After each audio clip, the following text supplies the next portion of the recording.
On Perpetual Guardian Money Matters today, we are talking about the relationship that farmers have with their banks and finance companies. Good morning, Charlotte. Good morning, Mel. Now, why is it important that they have a good relationship? Well, farms are a business, and so it's a very important part of how they run their money and how they run their cash flow. And farmers are really busy people, and so they often find it difficult to find time to do budgets, and so they have to be quite disciplined about that. I can imagine that could be quite interesting. So you got some advice from Federated Farmers about it. Let's take a look. The financial climate's actually pretty tough, not only for dairy farmers, but red meat and wool has been pretty up and down. It's probably been especially tough for dairy farmers because we had quite a buoyant period of very good dairy prices, but for the last 3 years it's been very low for dairy, and it isn't looking like they're going to recover quickly.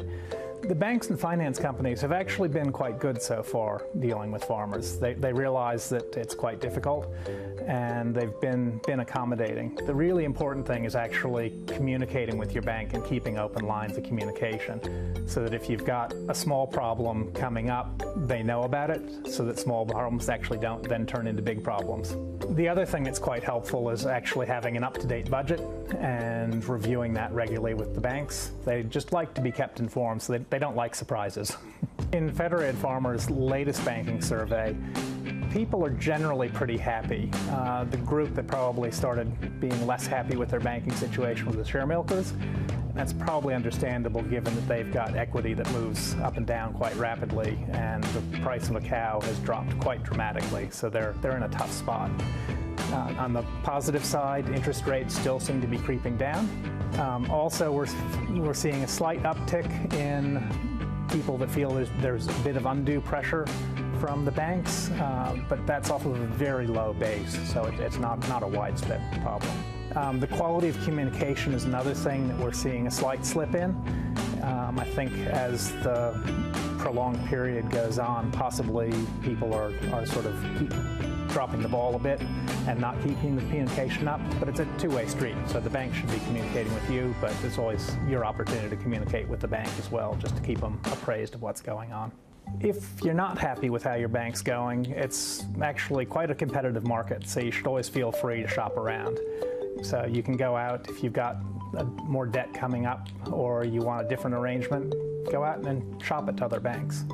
There are people that can help you with that, so your accountants, they might well be able to help you and actually sit with you through a meeting with the bank, or at least give you an idea of questions to ask. If you don't think the relationship is going well, one place you can go to is the banking ombudsman. They can give you some help, and that's probably more of a last-ditch thing. If you've had some conversations and they haven't gone well, that is an opportunity. Okay, that was some great advice there. Keeping the lines of communication open is so important. And of course, planning for the future is always helpful, isn't it, Charlotte? Yeah, well, as trustee for many farms, we see a lot of, we do a lot of work with farmers around their succession planning.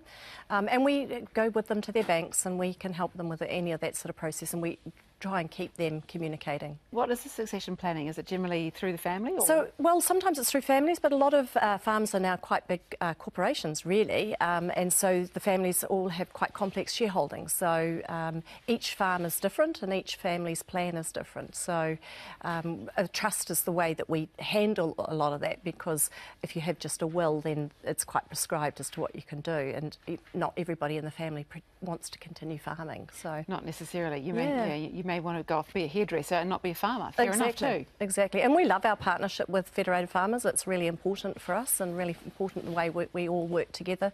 They do some amazing research and some really good work for the farming community. Excellent. Well, great stuff. Thank you so much, Charlotte. And we'll see you next time on Perpetual Guardian Money Matters.